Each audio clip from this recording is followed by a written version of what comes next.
Selamat datang kembali di channel YouTube Line Up bareng gue Bang Semi. Kali ini gue pengen ngebahas helm full face terbaik di tahun 2023 menurut Line Up.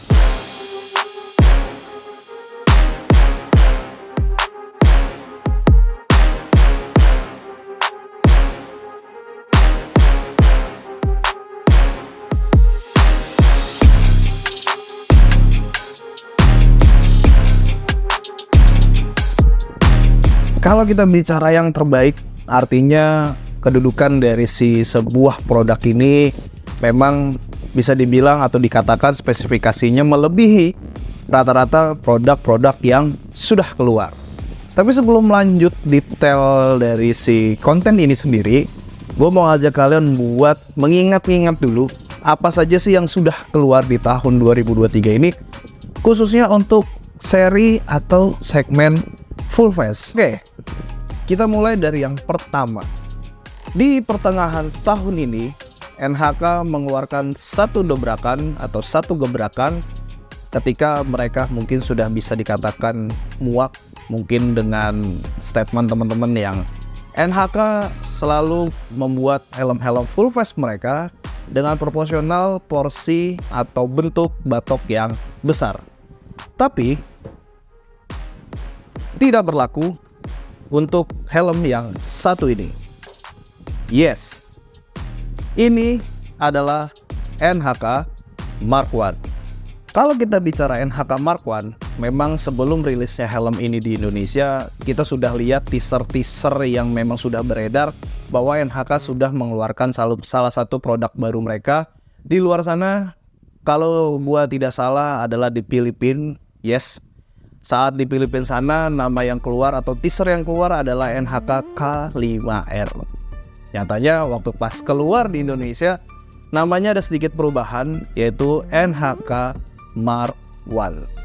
Untuk spesifikasinya sendiri, NHK Mark I ini tuh bisa dikatakan salah satu helm full face yang bisa atau dikatakan ketika muncul helm ini tuh membuat satu standar helm full face lain itu cukup.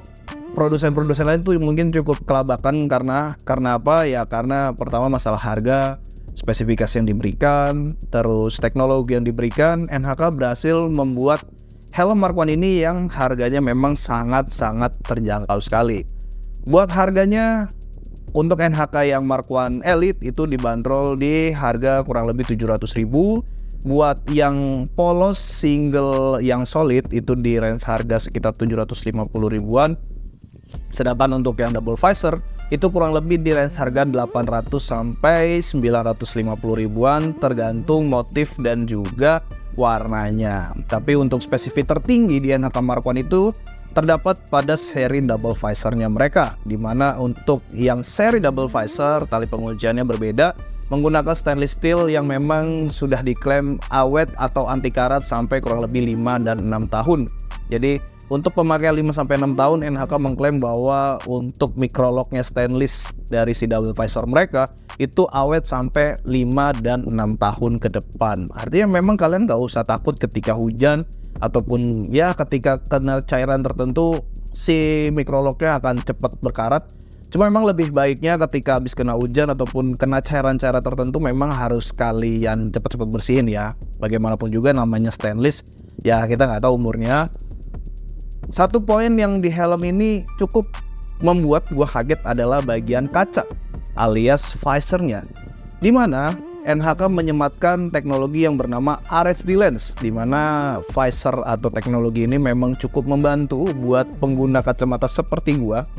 Ya bisa dikatakan cukup mengurangi pembiasan cahaya di jalan ya, entah lampu jalan, entah lampu kendaraan lain yang memang nyorot langsung ke muka gua.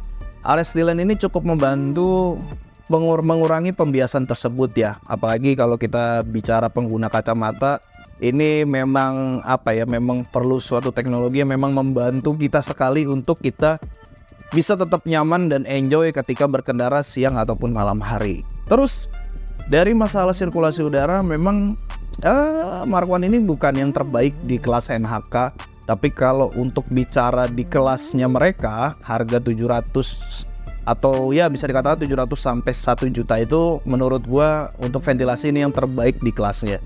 Dan buat masalah fitting, ini karakternya tidak berubah sama sekali. Jadi menurut gua bisa dikatakan helm ini tuh hampir mendekati sempurna untuk di kelas helm full face budget pelajar. Oke, next selanjutnya kita ada RSP FFS 21. Kalau bicara RSP FFS 21, pasti kalian akan bertanya-tanya, apa bedanya dengan RSP yang FFC 21? Kalau misalkan secara penglihatan, memang secara luaran, interior ataupun eksterior, seperti tidak ada yang berubah antara FFS ataupun FFC 21 ya, atau FFC 21. So, memang di sini yang paling kelihatan adalah bahan dasar yang digunakan dari FFS 21 dengan FFC 21, dimana kalau yang FFC dia menggunakan bahan fiber alias atau fiberglass, sedangkan untuk yang FFS ini menggunakan bahan termoplastik. Jadi memang secara penggunaan bahan dasar memang ada pembeda. Terus kalau misalnya kalian bertanya, apa yang bikin beda bang antara fiber dengan si termoplastik? Jelas adalah bobot. Kalau kita bicara bobot, jelas untuk yang seri termoplastik ini memang bisa dikatakan lebih ringan dan harganya lebih terjangkau ketika diproduksi massal. Bisa dilihat dari apa? Dari helm-helm full face sebelum 3 generasi atau 3 yang terbaru yang akan ditampilkan video ini. Rata-rata helm-helm yang di bawah 1 juta itu kebanyakan menggunakan bahan termoplastik. Ya, bahan termoplastik itu juga banyak-banyak macamnya ya. Setahu gua ada yang pure termoplastik, terus ada yang thermoplastic injection, ada yang advent thermoplastik, pokoknya banyak. Bahkan ada istilah juga recycle thermoplastik, itu ya lebih murah lagi memang. Cuman kebanyakan full face yang beredar di produsen-produsen ataupun yang di kelasnya mereka jarang gue temuin yang namanya injeksi ataupun recycle thermoplastik ya. Jadi kebanyakan ya antara advanced thermoplastik atau ya thermoplastik yang pure kayak si FFS 21 ini gitu. Ya memang bobot bisa dikatakan berkurang jauh. Kalau misalkan di FFC 21 seingat gue untuk size XL kayak di samping gue ini yang gue punya itu di kisaran 1,5 sampai 1,8 untuk berat XL. Jadi memang mereka punya 2 batok dari FFC dan juga FFS. Terus untuk di FFS ini memang bedanya nggak yang signifikan banget, tapi memang kerasa di saat helmnya dipakai gitu loh. Jadi bukan dipegang tangan kayak begini, tapi memang dipakainya memang kerasa banget ya. Jadi buat FFS ini kisaran 1,4 sampai 1,5 lah ya. Jadi kisaran 100 sampai 200 gram memang lebih ringan dibanding si FFC 21. Terus yang menjadi daya tarik dari helm ini tidak lain tidak bukan adalah masalah bentuk. Jadi kalau kita bicara bentuk dari ketiga helm yang sudah beredar atau beberapa helm yang beredar, FFS 21 ini menurut gua kalau dilihat dari secara atau dinilai dari secara fisik ataupun bentuk, ini bisa gue masukkan ke peringkat pertama karena memang dari desain FFS 21 ini yang terbaik di kelasnya. Mantap Dani, karena kebetulan kita kenal dengan R&D-nya RSP. Dani, bagus, mantap. Cuma memang ketika helm ini rilis, ada aja berita-berita yang memang membuat kalian tuh nggak ragu membeli helm ini. Ya sudah banyak beredar, gue tidak perlu menjelaskan lagi secara detail ya, kalian udah tahu. Cuman yang bikin asik dari helm ini adalah untuk masalah visor kalian nggak usah susah-susah nyari part yang dijual. Terus buat masalah fitting memang di awalan agak susah masuk. Ini juga berlaku bagi Bang Radit, bukan cuma buat gua doang. Bang Radit pun juga merasakan hal yang sama, padahal beliau juga udah pakai batok yang lebih kecil. Jadi batok yang kecilnya yang dia pakai, sedangkan gua kan yang batok gedenya XL. Dan helm ini true fit sebetulnya, cuman saat pengiriman memang ya yang gua dapet saat dikirimin sama pihak RSP adalah yang batok XL atau size-nya yang XL. Ya nggak apa-apa. Mungkin di next produksi helm lain atau di helm-helm baru mereka tolong dikiriminnya L ya, supaya saya biar lebih fit lagi pakainya. Ya tolong ya Marco ya, atau dari pihak RSP tolong ya dikiriminnya true fit ya ke gua. Jadi memang helm ini true fit, jujur fittingnya enak Terus sebetulnya ini masih cocok bisa dipakai orang gemuk ataupun kurus. Cuma memang bagian shape-nya dibilang cocok sih cocok, tapi untuk orang gemuk lebih condong untuk di dalam sih ya kalau gue bicara. Jadi bagian dalamnya tuh agak terlalu mepet sama bagian muka. Mungkin karena developnya ini ngambil dari FFC 21 ya, yang dimana itu kan helm developnya untuk balap. Jadi ya dena race-nya masih kerasa banget lah di FFS 21 ini ya. Terus dari sekian full face-nya mereka, dan untuk di kelasnya RSP FFS 21 ini memang bukan termasuk yang murah, karena range harganya tuh sekitar kalau di tempat gua kerja itu kan 860-an ya, 859. Tapi kalau di official store-nya mereka jual di harga 890 gitu loh. Dan salutnya untuk yang produksi tahun ini atau yang bulan-bulan ini tuh gue lihat memang sudah ada improvisasi dari pihak RSP, dari mulai finishing, dari mulai detail-detailnya itu udah mulai diperhatikan ya. Mungkin dari teman-teman banyak yang ngasih masukan juga, ya bagus, karena tanpa kalian memberikan masukan ya produsen juga nggak tahu kurangnya dari produk mereka apa. Dan namanya develop itu kan pasti ada trial dan error ya, jadi gue cukup memaklumi aja untuk si RSP FFS 21 ini. Oke, yang terakhir ada KYT Striker. Nah, buat KYT Striker ini jujur gue agak kaget sebetulnya. Gue dan Bang Radit sih lebih tepatnya ya. Kita berdua cukup kaget karena jarang-jarang KYT membuat suatu gerakan itu tanpa diketahui publik. Jadi biasanya mereka tuh kalau ada helm-helm baru yang akan dirilis itu mereka biasanya kasih semacam teaser tipis-tipis. Ya mungkin kalian udah tahu video-video kita sebelumnya, ada kayak TTRZ atau TTJ. Nah itu kan mungkin next akan masuk ke Indonesia, dan biasanya KYT itu kasih teaser-teaser yang seperti itu gitu. Tapi berbeda dengan KYT Striker ini, dia tuh nggak ada teaser, nggak ada pergerakan yang kelihatan banget kalau KYT itu sedang mendevelop helm baru. Tiba-tiba ada satu event IMHAX, Indonesia Motorcycle Apparel Helmet Exhibition. Ya kalau nggak salah Motorcycle Apparel Helmet Exhibition itu di gedung Smesco beberapa bulan yang lalu. Tiba-tiba KYT dari BHG, Bandung Helmet Gallery, mengeluarkan poster atau teaser bahwa KYT merilis KYT Striker gitu ya dari pihak Bandung Helmet Gallery. Dan memang cukup mengesankan. Waktu first impression kita lihat, wah ternyata helmnya oke juga nih. Cuma memang dari beberapa karakter kita ngerasanya helm ini harusnya bisa lebih baik lagi ya. Memang secara bentuk KYT Striker ini udah mengidentifikasikan banget bahwa emang ini ya KYT banget gitu ya. Mulai dari pemilihan bentuk, terus dari ventilasi segala macamnya. Ya memang ciri khas KYT yang memang diambil konsepnya dari helm-helm sebelumnya gitu ya. Dan memang kalau kita lihat atau dari pihak kita tuh melihatnya helm ini memang sekilas ada kemiripan sama KYT K2 Rider. Jadi masalah dari bentuk dan juga fittingnya, kita ngerasa helm itu mirip banget kayak K2 Rider gitu ya. Ya kalau ada yang bicarain itu helm seri di bawahnya bukan kita, karena kita bilangnya K2 Rider. Ya overall itu sih dari yang kita rasain, karena memang ya begitulah yang kita rasain bahwa helm ini memang ada kemiripan dengan KYT K2 Rider gitu ya. Terus buat masalah harga, nah ini menurut gue bisa dibilang harga yang cukup terjangkau dibanding RSP FFS 21.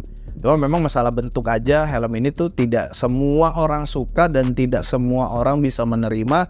Tapi memang beberapa orang masih so far masih so good dengan bentuk-bentuknya. Dan yang cukup gua bikin kaget untuk KYT Striker ini, masalah finishing ini udah improve-nya jauh banget ya bisa dibilang dibandingkan seri-seri sebelumnya.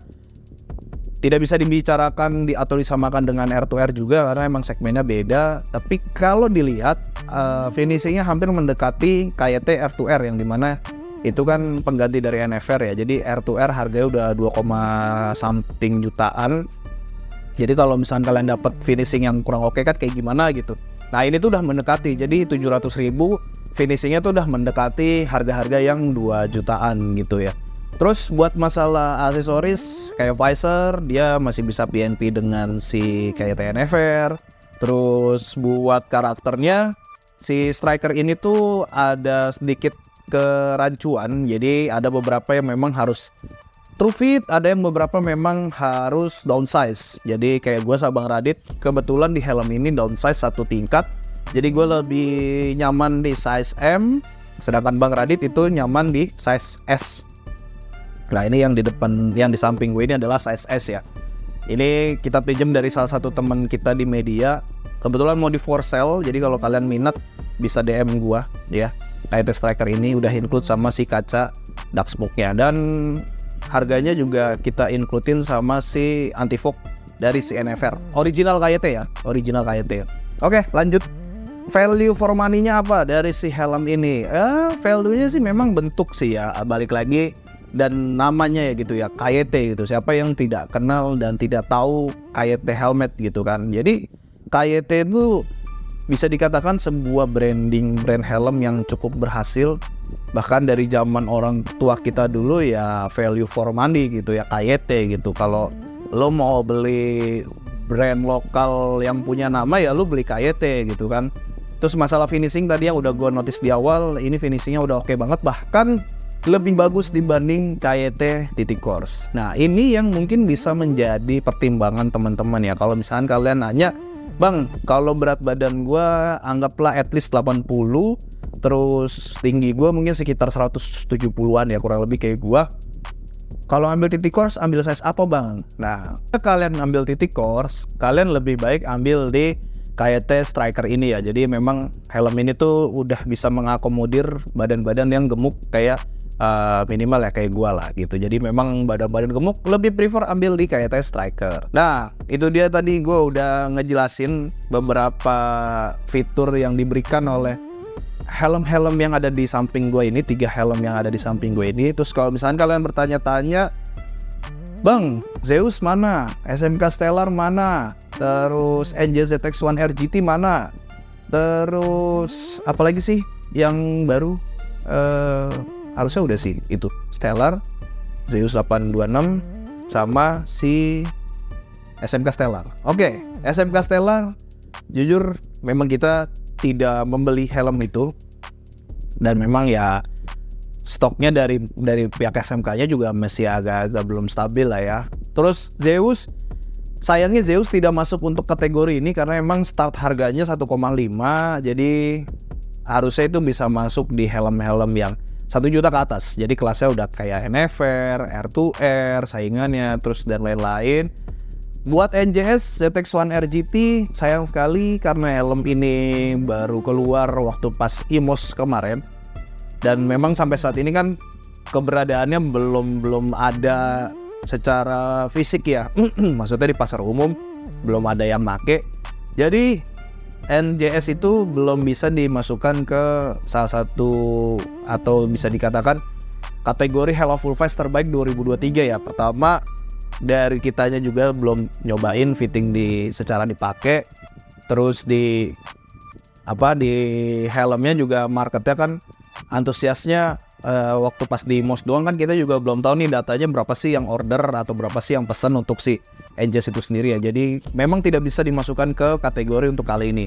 Nah ketiga helm ini beda ceritanya karena memang tiga-tiganya udah kita cobain sendiri, kita pakai dan segala macem, ya itu yang kita rasain. Makanya dari penilaian itu dan juga dari komentar teman-teman, kira-kira akhirnya keputusannya kita memilih siapa gitu loh. Memang tidak bisa dipungkiri untuk tahun ini Hello Full Face terbaik tahun 2023 jatuh kepada NHK Mark I.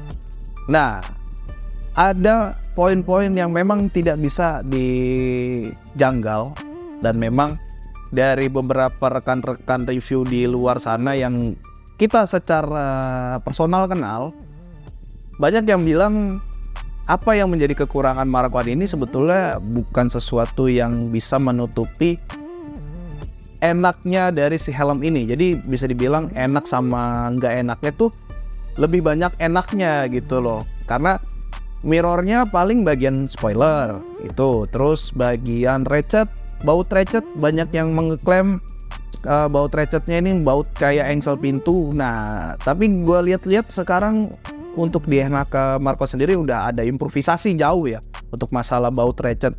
Jadi gimana ya, buat NHK Mark I sendiri sih gue belum menemukan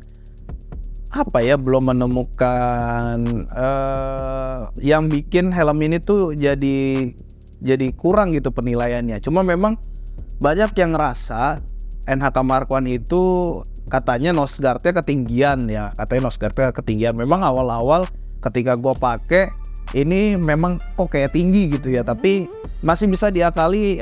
Helmnya agak diturunin sedikit, jadi pas dipakai helmnya agak diturunin sedikit dan posisinya pas banget di tengah-tengah jidat sini, jadi itu masih bisa diakali seperti itu. Terus masalah ratchet udah improvisasi, masalah spoiler juga NHK tahu bahwa nggak semua orang suka dengan bentuk spoiler seperti ini, makanya bentuk spoilernya itu dikasih baut gitu ya, jadi bisa kalian customisasi sendiri. Paling seperti itu sih jatuhnya buat helm ini yang udah kita jelasin ke kalian. Menurut kalian full face terbaik di tahun 2023 ini versi kalian seperti apa? Kalian bisa tulis aja di kolom komentar, bisa sharing-sharing sama kita seputar helm terbaik versinya dari kalian. Siapa tahu ini bisa jadi data buat nanti di video awardnya JH, siapa tahu ya. Kalau di kita awardnya begini aja dulu sementara. Siapa tahu nanti tahun depan memang ada yang mau sponsorin buat bikin event yang bener-bener awardnya gede banget kayak film-film gitu, Omni Award, terus Panasonic Award gitu-gitu. Mungkin oke juga kalau buat di otomotif, karena belum ada yang bikin. Ya udah, gitu aja untuk video kali ini. Kira-kira menurut kalian siapa yang terbaik? Silahkan tulis di kolom komentar ya. Gitu aja dari gue Baksemi. Kita ketemu di video selanjutnya di Line Up. Thank you yang udah nonton, thank you yang udah support. See you next video. Bye bye.